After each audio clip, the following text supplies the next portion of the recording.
Welcome to the All Financial Hour podcast with Steve All. When preparing for retirement, it's not a sprint. It's a marathon, isn't it? Yes, it is. And that's what's always funny for me when you turn on the market at 8:30 in the morning and they're calling it like it's a horse race. This is out here, and it's like, okay, guys, this is not a sprint. It's a long race. It's your lifetime. So don't get caught up in all that excitement. Retirement. The big thing about it is I say, most people will say when they start to talk at older people, what would you wish you would have done earlier? And almost all of them say the same thing. I wish I would have started earlier. It would have been a lot easier. So if you haven't started, start. Mm-hmm. And then the other one is, I wish I would have met you earlier. Mm-hmm. Because then we're going to talk about those pillars of that financial plan. Taxes. How are you going to replace that paycheck? What about my Social Security? When should I take it? And then we start to look at, how am I adjusted with my investments? Am I too aggressive? Am I not aggressive enough? And then estate planning. Most of us didn't plan on leaving assets to our children, but there's probably a pretty good idea that we will. If you're looking at any of those things and you haven't got that figured out yet, give us a call. Let us assist you walk through your retirement journey. You mentioned taxes, and I know a lot of folks wondering, especially as we're on the cusp of tax season here, is will the Republican Congress extend the so-called Trump tax cuts?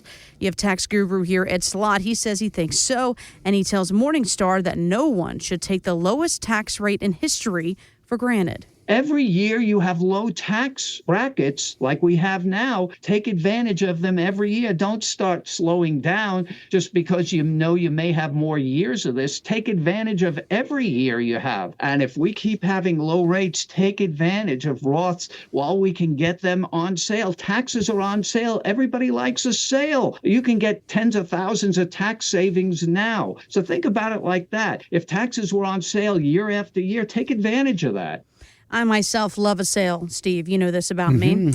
And he mentioned after-tax Roths. Explain to me what these are and how they can help somebody's, build that retirement picture.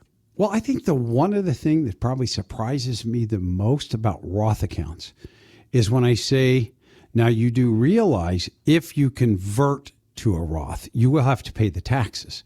But the growth is never taxed after that. And people go, wait a minute. You mean if it grows in the next 15 to 20 years, I still don't have to pay any taxes on it? And that's correct. The, quote, principal you've already paid the taxes on, and all growth in a Roth IRA account is tax-free when you take it out. The other thing that I think is advantageous to most people, the, quote, Secure Act took it down where you have to get your money out of these things in 10 years. The Roth IRA, there's no required minimum distributions. It can sit there until December 31st, 10 years after your death, and the kids let it grow for 10 years tax-free. And I think Ed puts it best. Ed basically says if you've got too much money in your IRAs and 401ks, you're subject to tax rate risk in the future. And people always ask me, what's too much? And I think most people don't realize that the average balance in a 401k/IRA combination is around $180,000 to $190,000. So if you've got an extra large IRA or 401k between $250,000 and $750,000, depending on your lifestyle, you might spend those assets down during your lifetime, but you might not. If you've got a double X between $750,000 and $1.5 million, chances are you are not going to spend those assets down. Mm-hmm. And if you've got a triple X, 1.5 million or above, you're probably going to pass a tax time bomb on to your kids. And that's where we look at it, that I believe that, quote, reducing or eliminating taxes in retirement is the best thing that you can do for the longevity of your retirement plan. And that's where we look at it. Would Roth conversions make sense for you? Everybody out there is different. We have to do that tax analysis to get it done.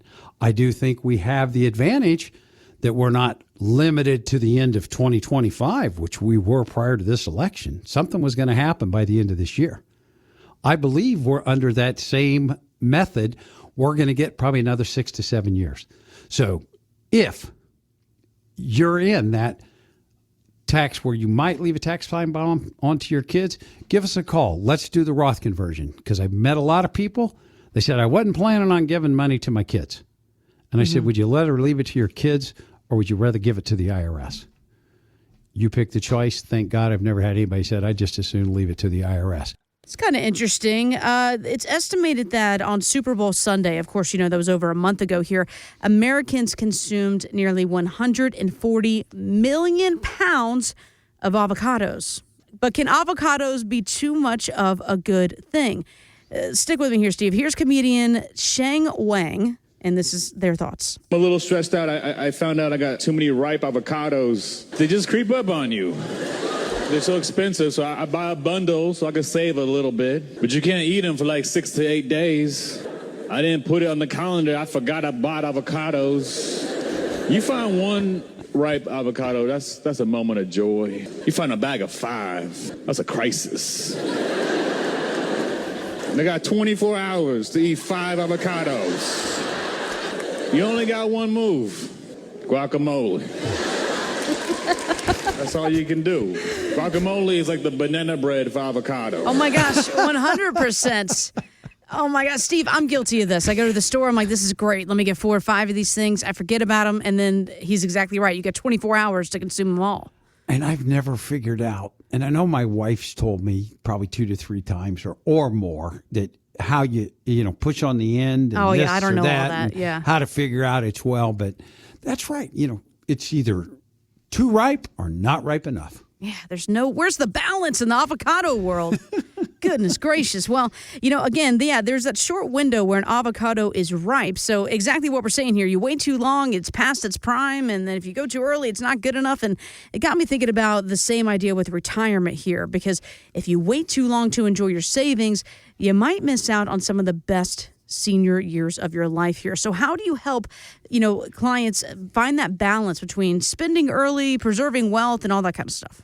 Well, I start to look at it, and I think having a full financial plan is the idea around it, where we start to look at it and what makes up that plan. We're going to talk about, how am I going to replace that paycheck? Income generation. When should I take my Social Security check? Should I take it now? Should I wait? Should I delay? And tax strategies. Those are the big ones that we start to look at. Risk reward.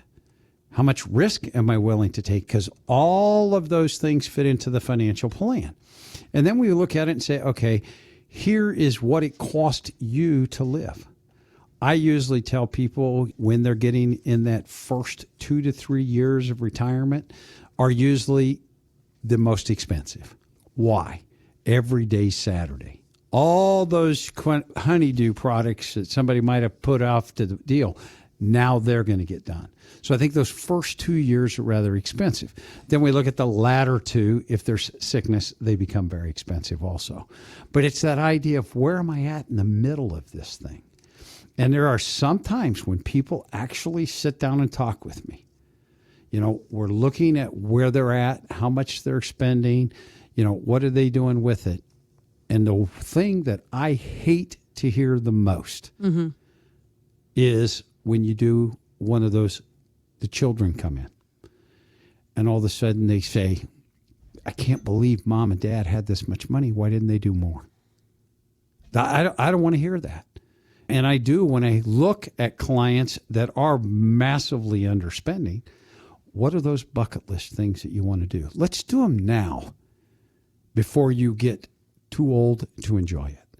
And I think that's where we strike that balance between what's a good distribution rate and what could we spend. My deal is usually what? Tell me what your wishes, hopes, and dreams are. What are those things on your bucket list that you want to make sure you do? Let's do those while we're young enough. And then the other side of it, I do have I wouldn't call it the pleasure. I do have the job. If all of a sudden that's one of those people are coming in and they're overspending every month, that's just as much my job. What you're currently doing right now, you might run out of money earlier than you thought you were going to. So that's the idea of a financial plan, not just an investment advice, because there's a big difference between those two. Investment advice is just about rates of return. But then we start talking about income planning, tax planning, Social Security, and all those things. Those things come in with the financial plan. Let's build the financial plan. Then we can look at the products to help make it work. But that is very, very important. How much can I spend? Because everybody's got the same fear. Mm-hmm. Will I run out of money? Because I don't want to be, quote, a burden on my children. Many have called the last couple of years the new golden age for annuities. Their sales have hit record highs thanks to the highest interest rates in a generation. Higher rates mean better returns for annuities, but rates have begun to slowly come down, Steve. So does that put an end to this whole annuity party we've been in? I don't believe it's put an end to it. If we look back 4 or 5 years ago, interest rates were ultra low, and they still made sense for the right tool for the right job. And I think that's where we have questions. There are different types of annuity out there, because I know some of you people just grew horns when I mentioned the name annuity, because you've got that horror story from Uncle Joe about an annuity. So there are different types of annuities. There's what we call the single premium immediate annuity. You are handing your money to an insurance company, and they're going to pay you an income stream for the rest of your life. Now, some of the old contracts, if you died 3 years later, the insurance company kept your money. Well, that changed. Now they have period certains. We're going to get at least 10 years. So we don't have that. I gave my money to an insurance company and it went away. Then they have what's called a fixed annuity. It's I'm going to give you X number of percentage for your product for X number of years. It sounds a lot like a CD, but CDs are guaranteed by the banks. Annuities, fixed annuities, are guaranteed by the insurance companies. Variable annuities, your money's in the market. It's going to go up, it's going to go down. Mm-hmm. Fixed index annuities, some believe it's the end-all, be-all. So it comes down to the big on that. Can't go down due to market volatility. I get to participate when the markets are higher. Well, with interest rates being higher, the caps are higher, the things that limit your income. So that's where we start to look at it. Participation rates, caps, they're all higher. So that's where we look at, give me the right tool for the right job. Are you looking for protected income? Where I'm going to have an income stream for the rest of my life. That's one tool. All I want to do is protect the growth that I've had before. Completely different product. Not very many of them do a good job doing both. So I'm going to look at it to the point and say, if you have an annuity that you're not sure exactly how it's going to fit into your plan, give us a call. Let us do an annuity x-ray for you and show you what's the best way that you could use that annuity. What if you just want protected growth? I don't want to experience a 2000 or a 2008 again. Mm-hmm. Or if I just need that, I want to guarantee my income. Those are all different things that happen with an annuity. Thanks for listening to the All Financial Hour podcast. Insurance products are offered through the insurance business All Insurance Group, LLC, AIG. All Financial Group, LLC is an investment advisory practice that offers products and services through Impact Partnership Wealth, LLC, IPW, a registered investment advisor. IPW does not offer insurance products. The insurance products offered by All Insurance Group, LLC, AIG are not subject to investment advisor requirements. IPW and All Insurance Group, LLC, AIG are not affiliated companies. Investing involves risk, including the potential loss of principal. Any references to protection, safety, or lifetime income generally refer to fixed insurance products, never securities or investments. Insurance guarantees are backed by the financial strength and claims-paying abilities of the issuing carrier. This radio show is intended for informational purposes only. It is not intended to be used as the sole basis for financial decisions, nor should it be construed as advice designed to meet the particular needs of an individual's situation. All Financial Group, LLC is not permitted to offer, and no statement made during this show shall constitute tax or legal advice. Our firm is not affiliated with or endorsed by the U.S. government or any governmental agency. The information and opinions contained herein provided by third parties have been obtained from sources believed to be reliable, but accuracy and completeness cannot be guaranteed by All Financial Group, LLC. This radio show is intended for information purposes only.